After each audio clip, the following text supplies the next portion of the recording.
Clair Obscur Expedition 33 is one of those games that will stick with you for a long time. Everyone and their mom praises this game for its gripping storytelling, addictive turn-based combat, heartwarming character interactions, and plenty more. It deserves all the praise and then some. I think this game is phenomenal. And on the subject of phenomenal, there's one more element of this game that is crucial to its DNA. One that stole the show in countless battles, one that will forever resonate with me and many others: the music.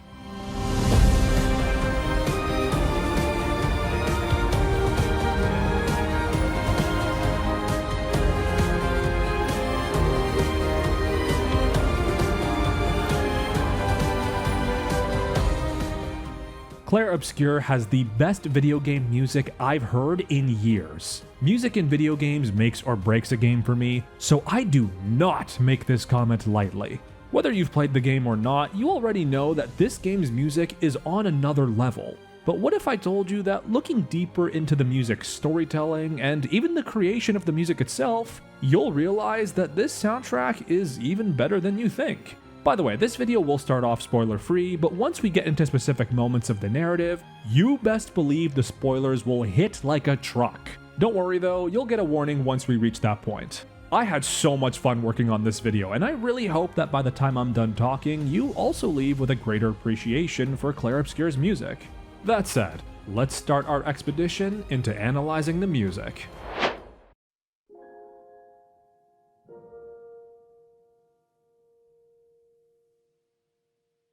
The story of how Sandfall Interactive came together is one of the most "I'm putting a team together" stories in video game history. A bunch of passionate, ragtag juniors assembled and poured their hearts and souls into this game. This is no different for Clair Obscur's composer, Laurent Testard.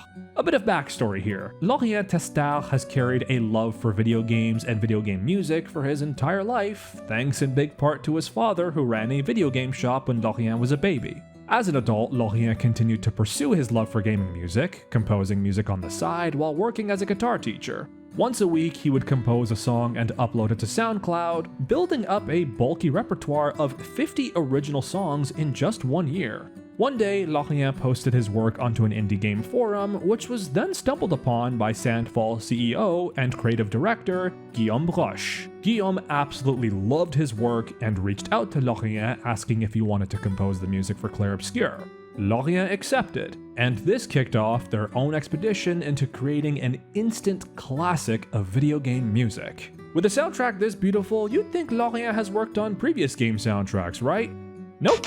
He has never worked on a video game in his entire life. He was brought on for two main reasons: the quality of his work and his passion for creating music. It's so admirable to see someone recognized for their love of their craft and be rewarded tenfold. Despite no professional experience, Laurent still implemented his deep understanding of what creates a moving video game soundtrack. In a blog post on the official Expedition 33 website, Laurent stated, "What I love most about video game music is how it follows us beyond the screen, becoming a companion to our lives, emotions, and both big and small moments. It lingers in our memories, reminding us of who we were when we first heard it and reflecting on who we've become when we hear it again. The music becomes an organic part of the adventure, shaping the experience as we journey through these universes. It was this desire to create immersive musical worlds that inspired me to compose my first songs. I dreamed of one day bringing an entire universe to life through music." That you absolutely did, Laurent. What he said about video game music lingering in our memories and transporting us to an earlier time in our lives resonates with me so much. It's a huge appeal of what makes video game music so memorable. How it complemented the story and gameplay, how we felt in that moment hearing it in the game, and how an incredible video game track can transport us back to that moment and re-emerge those same strong emotions the first time we heard it. It's why when games bring back a song from an older entry in its franchise into a newer game, it hits so powerfully. It's not cheap nostalgia. It's you witnessing the progression of the narrative, and the progression of your own life, who you were when you first heard this song versus how much you've grown now. Plenty of games do this to great effect, and a quintessential example is The Legend of Zelda. The music in those games is tied directly to the characters, temples, towns, overworlds, and becomes inseparable from the experience. Wait a minute, Laurien's a fan of Zelda? I had the biggest smile on my face when I found this out. It all makes sense now. I first played Ocarina of Time when I was 5, and 20 years later, the Zelda series remains my gold standard for great video game music. To see that Zelda's philosophy of music composition is ingrained in Laurien's creative process further validates his incredible understanding of great video game music. Sure, Clair Obscur obviously doesn't bring back songs from older games, though like the Zelda series, Clair Obscur also uses leitmotifs incredibly. The cues of music that return to convey the significant themes and core emotions of its respective media. You hear certain recurring lyrics that inadvertently tell you this moment represents the core themes of the game, the essence of Clair Obscur. Laurien has said many times that he put everything he had into this soundtrack, and that absolutely shows. And quickly, I know I've praised Laurien plenty, but everyone else who brought this soundtrack to life of course deserves plenty of praise. Alice Duport-Percier with her incredible vocals, Daniel Sicard arranging the music, and everyone else who gave their all to create this soundtrack.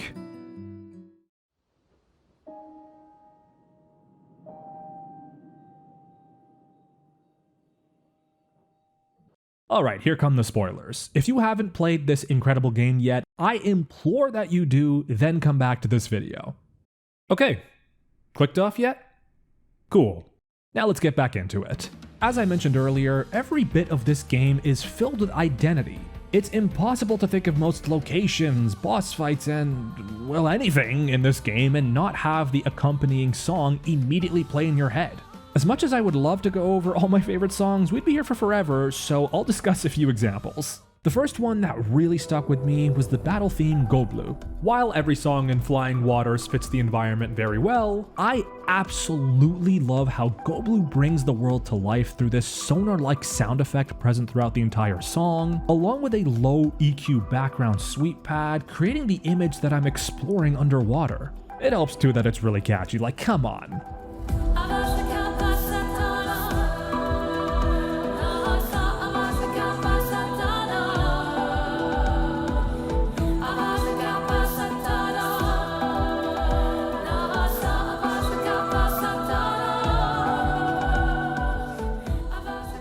By the way, you know this song almost wasn't in the game? Thank God it escaped the drafts. Then there's multiple songs that are much slower and somber, like Shared Canvas, Forgotten Battlefield, Lueur Déclinante, and Old Lumière, Fragments Tell Stories. They capture this somber, lingering stillness, evoking the feeling of loss, reflecting how these places, once beaming with life, are now nothing but barren, horrific abandoned graveyards. Combined with the visuals of the literal hills of bodies, it gives these locales an unforgettably haunting identity.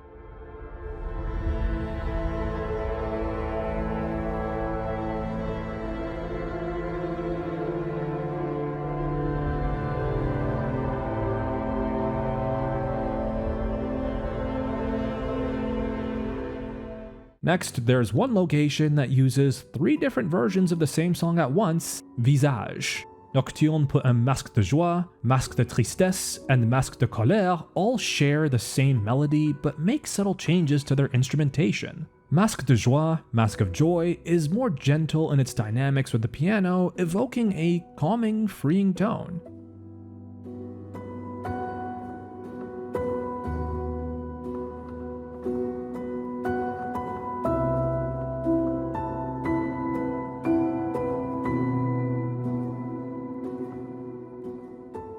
Masque de Tristesse, Mask of Sadness, goes for the same idea as the previously mentioned somber emotion of Shared Canvas, with the piano struggling to play, as if something or someone is struggling to hold on for life.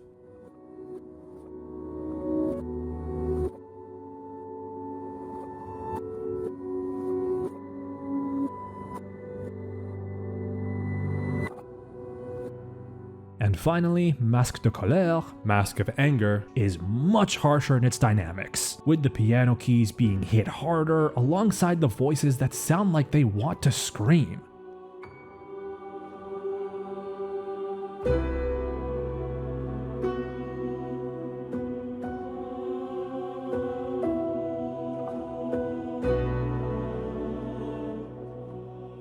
Each sub-region has a noticeably different color palette and nevrons reflecting the behavior of the mask to support their visual identities, and these small details in its music go such a long way in further differentiating them from one another. I just love when game music goes the extra step, and again, I have to use Zelda as an example. There are just countless times it does this to great effect. Games, please keep doing this. Moving on, then there's bosses like the Duelist, whose theme hits hard. The brass, vocals, recurring bass of the piano, and the harpsichord all blend together to give him a simultaneously cool and menacing identity.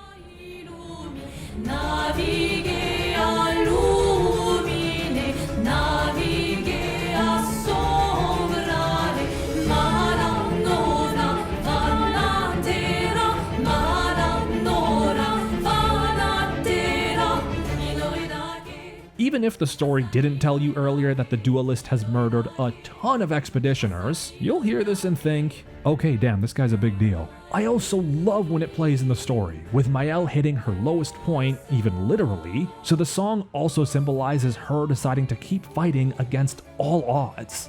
By the way, did anyone else think of Hellblade here? And of course, we can't talk about creating identity without discussing characters. Returning to the Expedition 33 blog post, Lorient Tester briefly discusses the identities he intended to create for certain characters. For Minoko, Lorient states, "I chose the saxophone as the lead melodic instrument to reflect the madness, energy, and liveliness of the Gestrels. So many characters have these slower, gentle themes, which makes sense since their personalities do have some overlap." Then we've got Minoko, who's the insane wildcard. We see Minoko's brash and impulsive traits throughout the game, and he couldn't be bothered about danger. This absolute mad lad just wants to fight a Neveron whenever he can.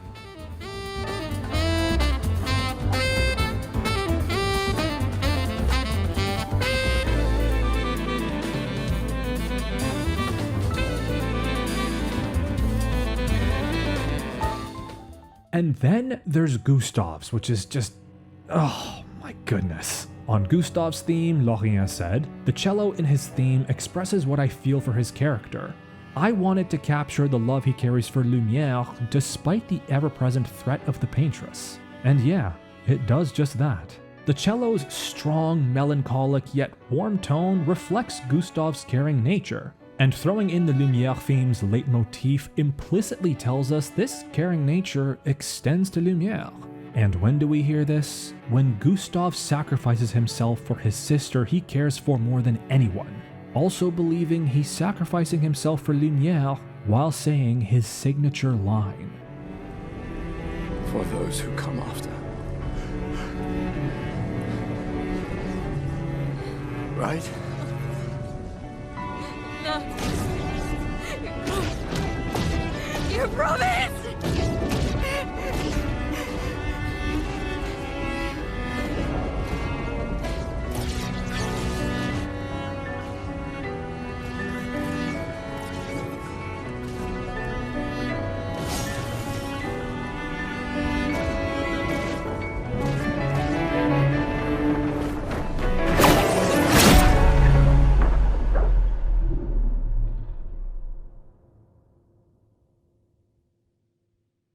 It doesn't get more Gustav than this.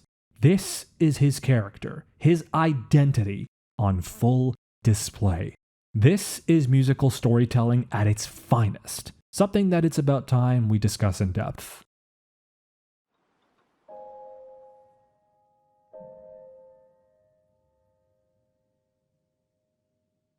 Let me tell you, I have never been more grateful to have learned French than when playing Clair Obscur.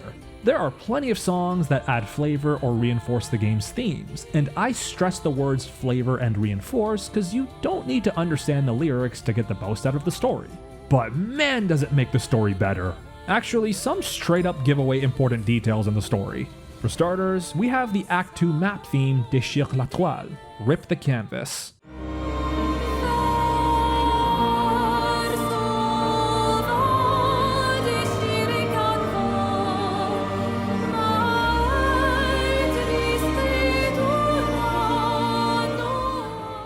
Verso's motivations are laid out from the moment you start Act 2.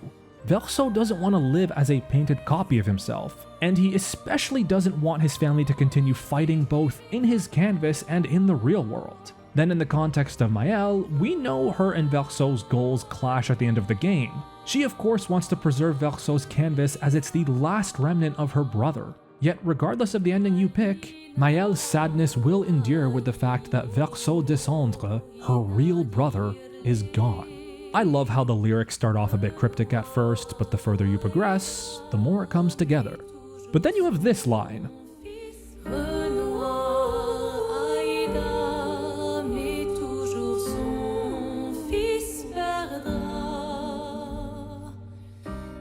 I heard this and was like, okay, Verso is Renoir's son. Renoir is the subject of this line, and Verso is the only other male character in the song, so it's easy to put two and two together.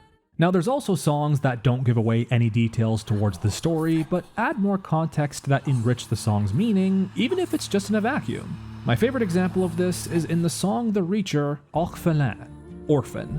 Listen to the song on its own first.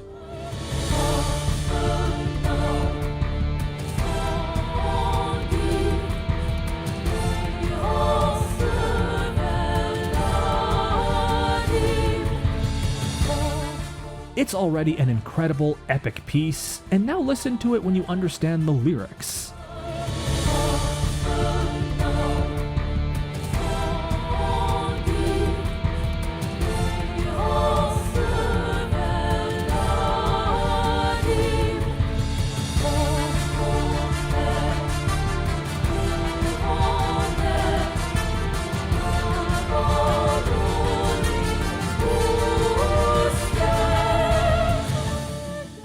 It takes this from a random piece in an optional area to a haunting, tragic theme that also, like I said in my last point, gives the Orphelin enemy a unique identity. It's like a side story that adds lore to both the enemy and the game overall. I can't see this enemy anymore and think it's just another Nevron to kill. Now I can't help but feel sorry for them. Now most importantly, I have to discuss Une vie à t'aimer, A Life to Love. Renoir's Act 2 boss theme. My god, looking at the lyrics of this song made me realize how genius it is. It's jam-packed with storytelling that perfectly complements the narrative, and I would love to dissect every bit of it, but it's also 11 minutes long and we don't have all day. The entire song contains one male and one female vocal, both of which are voicing their grief in their own ways. At this point of the story, you don't have all the context, but with hindsight, these two voices can be interpreted as Renoir and Aline voicing their disagreements towards each other. The disagreements that created the entire story of Clair Obscur. At times, they sing in turns, representing one person's differing sentiments towards the other. Then at times, they sing together, representing their shared sentiments. Now with this in mind, listen to the lyrics.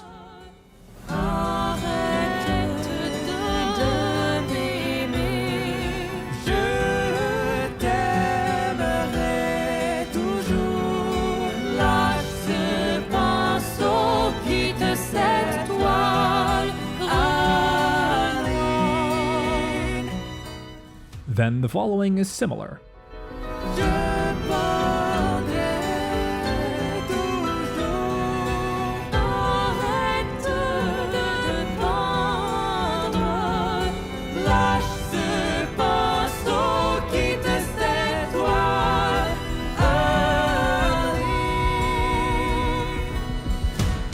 Aline is consumed by Verso's canvas, to the point where she's willing to leave her real-world family behind to be with the painted Verso. She's begging Renoir to stop fighting against her, to stop loving her and move on. Renoir, however, will always love Aline and will keep painting to fight against her, believing that it's best for Aline and the Descendre family to leave the canvas behind. And yeah, Act 2 Renoir is of course a painted version by the paintress enacting the opposite, but the lyrics still foreshadow what the real Renoir, not Aline's projection of Renoir, wants for his family. Then they sing the same lines in conjunction as they both want the other person to leave the canvas for different reasons. Aline wants Renoir to leave so she can live in this created world, and Renoir wants her to leave so she can come back to her family. I also feel that the line lâche ce pinceau is both literal and figurative, meaning to literally let go of the brush to stop painting in the canvas, but also pertaining to them dropping their fight against each other. This is tied incredibly by the male vocal crying out Aline's name, and simultaneously the female vocal crying out Renoir's. Next, there's this bit of the theme.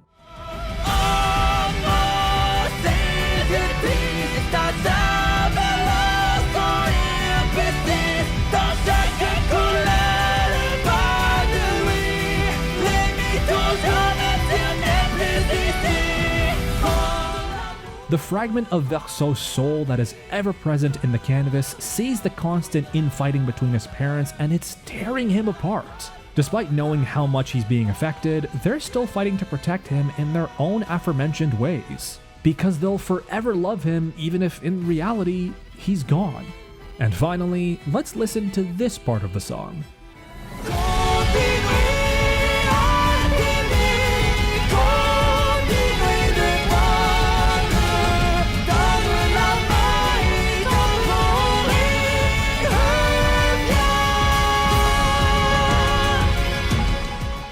Again, both want each other to move on, but in different ways, to keep being the amazing people and artists Aline and Renoir see in each other.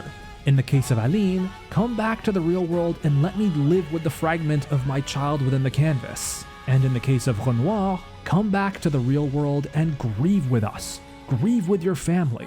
Man, this song was always amazing, but taking a closer look at the lyrics shot this up into my top 3 favorite songs in the game.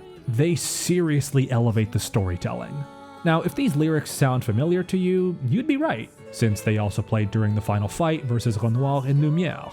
These lyrics are leitmotifs, so it's very fitting that they're saved for significant points of the story. Wait, it plays at another point of the... No. Oh my god, please, no. Just anyone but you. Yeah, it plays again at this godforsaken fight. The song's called We Lost. Why? Because we lost our sanity fighting the spawn of Satan? Thankfully, the phenomenal music saves this brutally difficult fight.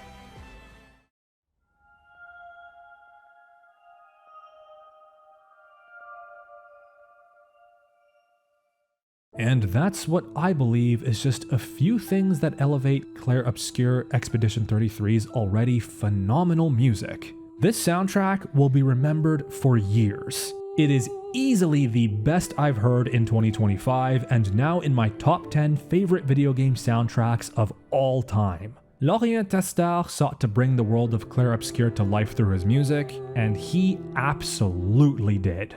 His passion and understanding of the power of video game music, creating inseparable identities between his music and the world, and storytelling within the music make this soundtrack unforgettable. Now, I know a lot of you love this soundtrack like I do, and if there's anything else about it that you love that I didn't mention, by all means, comment it below. I would love to hear it. Anyhow, that's gonna wrap it up here. I'm Bilal with Game Rant. Feel free to like and subscribe to the videos that came before, and for those that come after.